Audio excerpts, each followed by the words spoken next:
From James Gunn taking the MCU where it's never gone before, to how his movie could affect the entire industry, here's the real reason Guardians of the Galaxy fans are pissed. James Gunn really pushed the limits on the darkness of his trilogy, especially considering that it's part of the Marvel Cinematic Universe.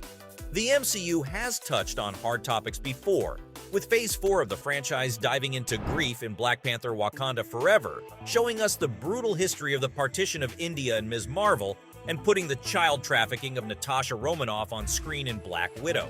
But these are ultimately PG-13 movies in Disney's biggest franchise, so the gloves have usually been on when it comes to this sort of dark material. Gunn, on the other hand, decided to leave nothing off the table for Guardians of the Galaxy Volume 3, going all the way in portraying the horror and the tragedy of Rocket Raccoon's past, and giving us the MCU's most horrible villain. That's triggered a debate in the fandom, not to mention the movie industry in general, as everyone's arguing over how much animal cruelty is too much animal cruelty. We can't talk about that debate without first looking at what's causing it. So here's the backstory of Rocket Raccoon, as penned by the MCU's former Rockstar director. Rocket used to be a normal raccoon from Earth, the kind that could be looting around in your trash right now. But one day, he and a pack of his fellow raccoons were kidnapped by the maniac known as the High Evolutionary, a scientist whose goal is to play God with all living beings and perfecting them. The things he values above all else are intelligence and the ability to lead a civilized life. And to that end, he performs gruesome and painful operations on Rocket to give him the ability to walk on two legs, not to mention experimenting on Rocket's brain. The only comfort Rocket finds in this terrible life is the group of friends he makes in prison, and they hope that they'll get to live in the counter-Earth that the High Evolutionary is creating. However, Rocket and his friends eventually outlive their usefulness to their insane captor, and the High Evolutionary kills all of Rocket's friends, with Rocket himself only barely managing to escape. Throughout these flashbacks, we see the High Evolutionary experimenting on even more animals, coldly disposing of them if the experiments fail, or if he changes his mind about things.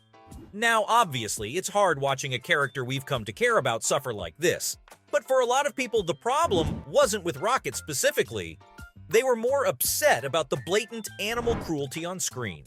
It's never been okay to torture animals for any reason, and since the 80s, every movie has to have a guarantee from the American Humane Society that no animals were harmed during filming. But the movement for animal rights has grown over the years, and tons of people all over the world refuse to eat meat unless they know that the animals were treated humanely, while others choose vegetarian or vegan lifestyles because they think that consuming an animal can never be humane. There are even websites like DoesTheDogDie.com, where movie and TV fans warn each other about upsetting moments in popular media, and you can imagine what they think of Guardians 3.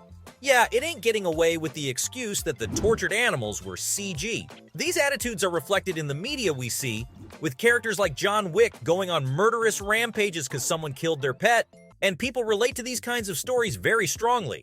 There's no doubt that James was trying to do the same thing in Guardians, using animal cruelty to make the High Evolutionary the most despicable villain in MCU history.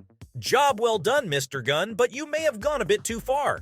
The director's been accused of walking right up to the line of being sadistic in these scenes, and that he should have shown a lot more restraint. Not just because the scenes are upsetting, but because the movie has somehow managed a PG-13 rating.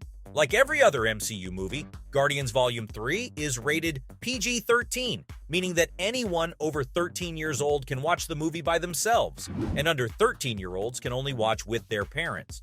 The film was officially known to contain intense sequences of violence and action, strong language, suggestive drug references, and thematic elements. Anyone who's seen the movie can tell you that intense sequences of violence is a massive understatement.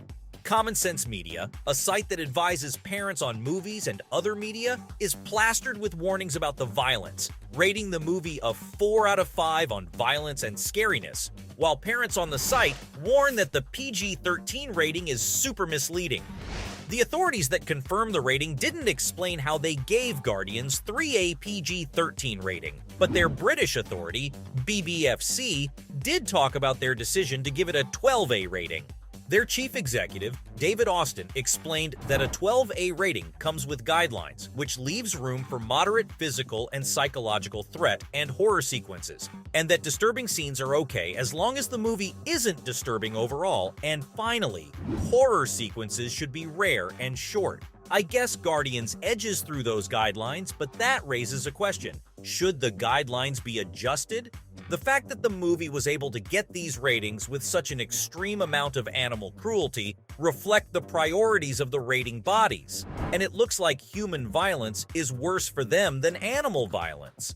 Guardians 3 takes it a lot easier on the human or humanish characters, aside from what Rocket does to the High Evolutionary and Revenge, and that's how it ended up with a PG-13 rating. Some fans have argued that these priorities are wrong, and you might have teens going to see movies with intense animal violence, which will be just as upsetting for them as human violence would be, possibly even more upsetting. No one is saying that Hollywood can't make the movies it wants to make, and the gut punchiness is part of what makes Guardians 3 so powerful, but ratings should be handed out based on the content. The other side of the argument, though, is that things aren't that simple, and these ratings have more power than you'd think. Studios these days actually try to avoid R ratings if they can, and the reason is pretty obvious if you think about it. If a movie is rated R, only 18-year-olds and above can watch it by themselves, which really limits the audience for the movie. Putting that together with the history of superheroes as family-friendly content, and you can see why Marvel and DC are unwilling to let their movies get R ratings. James Gunn is one of the few people who got to make an R-rated superhero movie with DC's The Suicide Squad, while the third Deadpool is the one and only one R-rated flick in development at the MCU. Changing the standards for ratings will definitely impact both of these franchises, because the boundaries for the filmmakers will always be whatever they can get away with in a PG-13 rating. That'd be a shame, because Gunn was really trying to push the boundaries of what you can do in a superhero movie. And I'm sure he didn't want to spoil things for other filmmakers in the process. But this goes beyond superhero movies, as the fear of the dreaded R rating is an industry-wide problem. There was a time in the film industry when Hollywood was super restrictive, and that really limited the stories that the creatives could tell. The relaxation of rating standards over the decades was great news, because it opened the doors for movies to go places where they could never go before, all without getting an R rating and losing a huge chunk of the audience. I don't think anyone wants things to start going the other way, and by tightening the guidelines around the PG-13 rating, that could be what ends up happening. Now, to an extent, this is also Hollywood's fault, since avoiding the R rating is a choice that they've made, but that's the system that everyone has to work in. A better solution is for people to be more selective of the movies they choose to watch. I mentioned two resources in this video, Common Sense Media and DoesTheDogDie.com, that could help anyone avoid the disturbing elements of Guardians of the Galaxy Volume 3, regardless of their age or the type of content they're wary of. All things considered, Guardians 3 was a huge success for the franchise, meaning that people were mostly okay with the content of the movie at the rating it has. So let's not do something crazy like change the way movies are made. From the potential effects on the future of Hollywood to James Gunn's bold and dark choices, that was the real reason Guardians of the Galaxy fans are pissed.